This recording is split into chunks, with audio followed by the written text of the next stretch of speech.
Class 12th computer science with Python series के लिए। और प्रीवियस वीडियो में हमने रिवाइज किया था चैप्टर 3 फाइल हैंडलिंग को, और इस वीडियो में हम रिवाइज करने वाले हैं चैप्टर नंबर 4 डेटा स्ट्रक्चर को। तो इस चैप्टर के अंदर केवल एक ही डेटा स्ट्रक्चर हमने यहाँ पे समझना है, स्टैक डेटा स्ट्रक्चर। तो स्टार्ट करते हैं। इस वीडियो में हम रिवाइज करेंगे चैप्टर नंबर 4 डेटा स्ट्रक्चर को।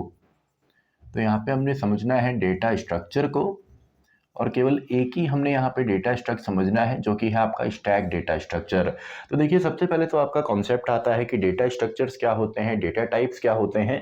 तो पहला कॉन्सेप्ट हम यहीं पे समझते हैं, सिंपली आपका डेटा स्ट्रक्चर या डेटा टाइप, और दूसरा हमारा यहाँ पे होता है डेटा स्ट्रक्चर।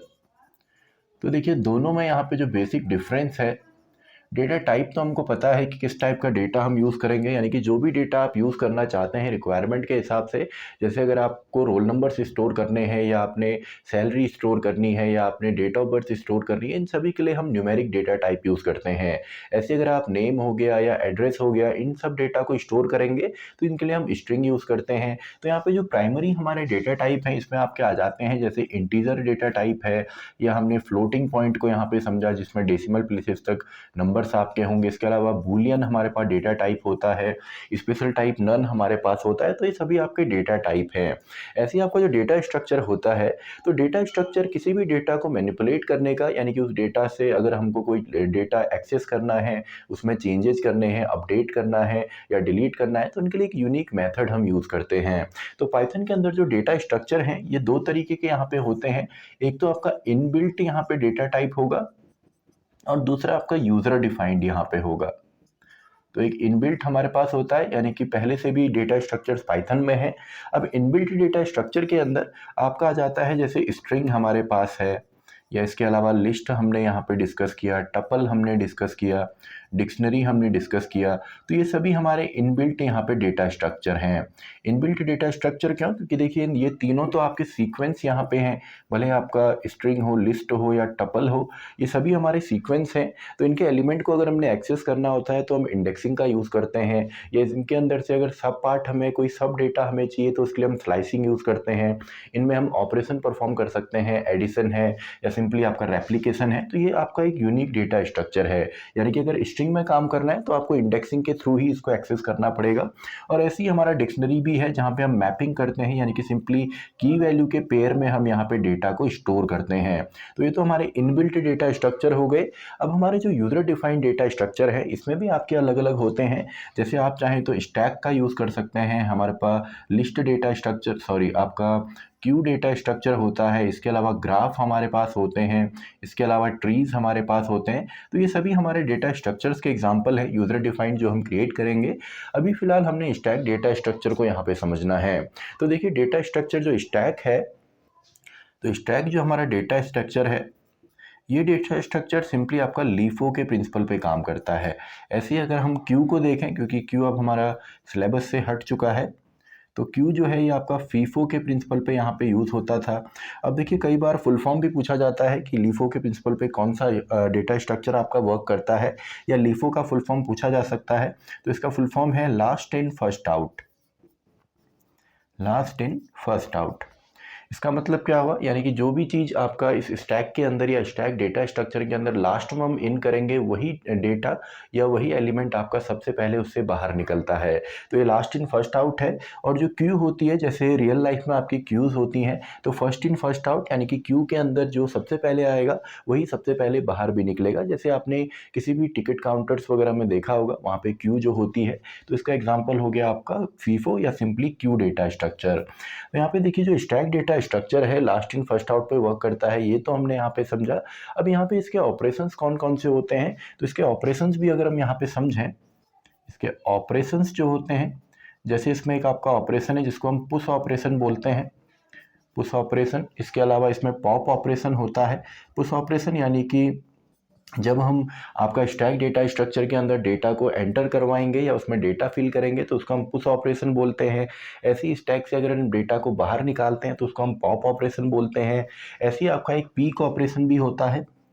अब देखिए सबसे पहले पीक ऑपरेशन को समझने से पहले हमने ये समझना है कि स्टैक डेटा स्ट्रक्चर में आपका कोई भी वर्क होगा, क्योंकि ये लीफो के प्रिंसिपल पे काम करता है, लास्ट इन फर्स्ट आउट। तो यहाँ पे जितना भी काम होगा वो टॉप से आपका होगा। तो टॉप को यहाँ पे हमने समझना है सिंपली। तो जितना भी वर्क होता है वो टॉप से होता है। जैसे इन डेटा स्ट्रक्चर्स में हम कोई भी काम करते हैं, जैसे डिक्शनरी में कोई काम करना है तो हमको कीज़ का पता होना चाहिए, वैसे ही हमको टॉप का यहाँ पे पता होना चाहिए कि आपका स्टैक के अंदर टॉप कौन सा है। टॉप यानी कि सबसे ऊपर जो एलिमेंट होगा। तो पुश ऑपरेशन होता है, पॉप ऑपरेशन होता है, पीक ऑपरेशन होता है। इसके अलावा दो कॉन्सेप्ट और हैं, ओवरफ्लो एंड अंडरफ्लो के। एक आपका होता है stack overflow. Stack overflow, stack overflow कहने का मतलब क्या है, यानी कि एक स्टैक है उसमें जो लिमिट है वो 100 डेटा एलिमेंट्स के लिए है या 1000 डेटा एलिमेंट्स के लिए है, लेकिन उसमें अगर हम एक और डेटा एलिमेंट एंटर करेंगे तो वो सिंपली ओवरफ्लो होगा। तो उसी कॉन्सेप्ट को हम स्टैक ओवरफ्लो कहते हैं। और अगर हमारा जो स्टैक डेटा स्ट्रक्चर है उसके अंदर कोई भी डेटा नहीं है एंड उसके बाद भी अगर उसमें से हम पॉप ऑपरेशन परफॉर्म करने की कोशिश करेंगे, यानी कि एम्प्टी डेटा स्ट्रक्चर से डेटा को निकालेंगे, तो इसी को सिंपली हम अंडरफ्लो बोल देते हैं। तो एक तो स्टैक ओवरफ्लो है और दूसरा हमारा एक स्टैक अंडरफ्लो यहाँ पे होता है। स्टैक अंडरफ्लो यहाँ पे होता है। और इसके रियल लाइफ एग्जांपल्स जो हो गए स्टैक के, जैसे आपने देखा होगा आपकी जो प्लेट्स हम रखते हैं तो प्लेट्स आपका 1 बाई 1 होती हैं। तो सबसे लास्ट में जो आपका प्लेट ऊपर होगी उसी को हम सबसे पहले बाहर निकालेंगे।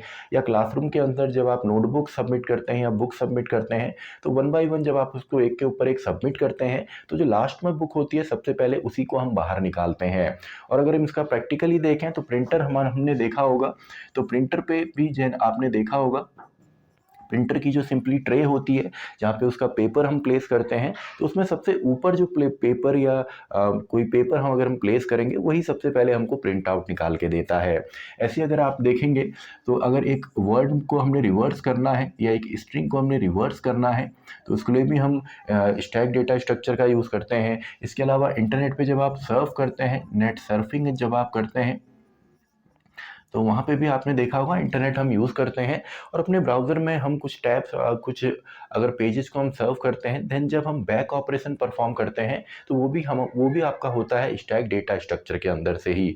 इसके अलावा जितने भी हम फंक्शंस पढ़ते हैं या फंक्शंस कॉल हम करते हैं, क्योंकि फंक्शंस हमने डिस्कस किया, तो फंक्शन में हमने देखा कि फंक्शन जो है जब हम लोकल वेरिएबल बनाते हैं और उसके अंदर फंक्शंस होते हैं तो वो भी हमारी जो मेमोरी है वो अलग आपका स्टैक में ही स्टोर करता है। तो फंक्शन कॉल हो गया, नेट सर्फिंग हो गया, एक वर्ड या स्ट्रिंग को रिवर्स करना हो गया, ये सभी कॉन्सेप्ट जो हैं ये आपके लीफो के प्रिंसिपल पे काम करते हैं या सिंपली स्टैक डेटा स्ट्रक्चर के प्रिंसिपल पे काम करते हैं। तो आई होप आपको बेसिक स्ट्रक्चर यहाँ पे क्लियर हो गया होगा कि कौन कितने टाइप के डेटा स्ट्रक्चर होते हैं, यूजर डिफाइंड कौन से हैं और स्टैक डेटा स्ट्रक्चर में हमारा कौन कौन से ऑपरेशन परफॉर्म होते हैं। तो चलिए इसका एक कंप्लीट प्रोग्राम भी हम यहाँ पे देखते हैं कि आपका जो मेन यहाँ पे ऑपरेशंस हैं, यानी कि push operation and pop operation, इनको हम कैसे परफॉर्म करते हैं। तो इसको भी एक फंक्शन के थ्रू हम यहाँ पे क्रिएट करेंगे, यानी कि एक फंक्शन हम क्रिएट करेंगे आपका पुश नाम से जो कि डेटा को एंटर करेगा स्टैक में, और दूसरा ऑपरेशन हम परफॉर्म करेंगे जो कि आपका स्टैक से डेटा को रिमूव करेगा। और दोनों ही फंक्शन आपके ओवरफ्लो एंड अंडरफ्लो को भी चेक करेंगे। तो स्टार्ट करते हैं। हमने फंक्शंस यहाँ पे क्रिएट करने हैं क्योंकि एग्जाम में आपसे फंक्शंस ही पूछे जाते हैं। तो सबसे पहले तो एक एम्प्टी स्टैक हम ले लेते हैं और यहाँ पे मल्टीपल डेटा या मल्टीपल टाइप का डेटा जो हम यूज़ करते हैं और उसमें हम चेंजेस भी कर सकते हैं, तो उसके लिए हम लिस्ट का यूज़ करने वाले हैं। तो एक स्टैक मैं यहाँ पे ले लेता हूँ। For example S equals to एक एम्प्टी स्टैक मैंने यहाँ पे लिया एंड देन डेफ हम यहाँ पे पुश ऑपरेशन परफॉर्म करेंगे। एंड पुश ऑपरेशन यानी कि जब हम इस फंक्शन को कॉल करेंगे तो हम अपने स्टैक के अंदर एक डेटा को एंटर करवा रहे हैं, तो हमको कुछ डेटा भी यहाँ पे देना होगा। तो चलिए वेरिएबल का नाम जो है या पैरामीटर जो हम लेते हैं वो डेटा ही हम ले लेते हैं। तो सबसे पहले कुछ इस तरीके से हमारा जो स्टैक है वो होगा। तो इसमें देखिए आप एंटर करते जाएंगे तो ये आपका जब भी हम काम करेंगे तो वो टॉप से आपका होगा। तो कोई भी नया एलिमेंट कहाँ से आता है, टॉप से। और किसी भी एलिमेंट को अगर रिमूव करना हो स्टैक से तो वो भी हम करते हैं सिंपली आपका टॉप से ही। तो टॉप से ही यहाँ पे सारा का सारा काम आपका होने वाला है। और अगर आप देखेंगे इसी को अगर मैं यहाँ पे समझाऊं तो ये कुछ इस तरीके से भी आपका दिखता है, यानी कि एक सिंपल जो लिस्ट होती है तो हमेशा ही जो आपका टॉप होगा, यानी कि जो टॉप एलिमेंट होगा, क्योंकि हमें पता है कि पॉजिटिव इंडेक्सिंग तो 0 होती है, लेकिन जो लास्ट एलिमेंट होता है, भले लास्ट एलिमेंट कोई भी आपका हो, वो हमेशा ही आपका -1 पे होता है, यानी कि नेगेटिव इंडेक्सिंग हमको पता है। तो -1 पे ही हमेशा आपका टॉप भी होता है। तो क्योंकि कई बार क्वेश्चंस भी आता है एमसीक्यू में, वहाँ पे हो सकता है आपको लोकेशन दी हो और बोला जाएगा कि पीक ऑपरेशन बताइए, पीक ऑपरेशन क्या है।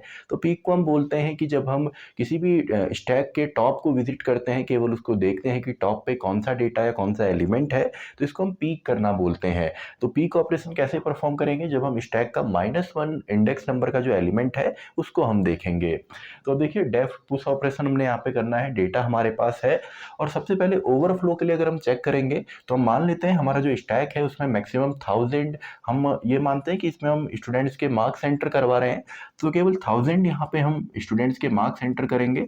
तो मैं यहाँ पे लिख देता हूँ इफ़ अगर आपकी जो लेंथ ऑफ स्टैक है, अगर वो ग्रेटर देन होता है 1000 से, यानी कि अगर 1000 से ग्रेटर होगा, तो सिंपली हमने यहाँ पे एक मैसेज फ्लैश करवाना है स्टैक ओवरफ्लो का। तो यहाँ पे मैं लिख देता हूँ स्टैक ओवरफ्लो, एंड सिंपली इस फंक्शन से हम यहाँ से रिटर्न हो जाएंगे। तो ये तो एक ऑपरेशन यहाँ पे हो गया, अगर हमको ओवरफ्लो चेक करना है। नहीं तो सिंपली हम इसमें एंटर करेंगे, एल्स हम सिंपली यहाँ पे हमारे जो स्टैक है इसमें हम इस डेटा को अपेंड कर देंगे, यानी कि इसके लास्ट में इसको हम ऐड कर देंगे। तो डेटा नाम का वेरिएबल हमारे पास है, आप चाहें तो डिस्प्ले भी करवा सकते हैं इसके बाद, कि जो आपने एलिमेंट यहाँ पे प्रिंट स्टेटमेंट की वजह से आप डेटा को प्रिंट भी करवा सकते हैं। तो इसके बाद डायरेक्टली मैं यहाँ से रिटर्न कर देता हूँ। ऐसे ही नेक्स्ट हमारा पॉप ऑपरेशन के लिए डेफ, देन आपका पॉप, एंड पॉप में कोई भी पैरामीटर नहीं आएगा। तो यहाँ पे भी सेम है, अगर आपका स्टैक जो है अगर वो एम्प्टी होता है, यानी कि लिस्ट हमारी एम्प्टी होती है, तो हमने प्रिंट यहाँ पे करना है स्टैक अंडरफ्लो, और सिंपली हम यहाँ से रिटर्न हो जाएंगे। अगर आप रिटर्न स्टेटमेंट नहीं भी लिखेंगे तो भी कोई प्रॉब्लम नहीं है, और बाय डिफ़ॉल्ट आपका जो रिटर्न स्टेटमेंट है वो नन हमको रिटर्न करके देता है। आप यहाँ से रिटर्न करके कोई अगर स्टेटमेंट या कोई स्ट्रिंग रिटर्न करना चाहते हैं तो वो भी आप यहाँ पे लिख सकते हैं। तो इसके बाद सिंपली एल्स हमने सिंपली यहाँ से पॉप आउट करना है, तो s.pop मैं यहाँ पे लिख देता हूँ, और इससे सिंपली हमारा डेटा जो है वो पॉप आउट हो जाएगा। तो आई होप आपको कंप्लीट यहाँ पे समझ में आया होगा, रिवाइज आपका हो गया होगा कि किस तरीके से आपका स्टैक डेटा स्ट्रक्चर वर्क करता है। तो इसी के साथ हमारी ये वीडियो भी खत्म होती है। वीडियो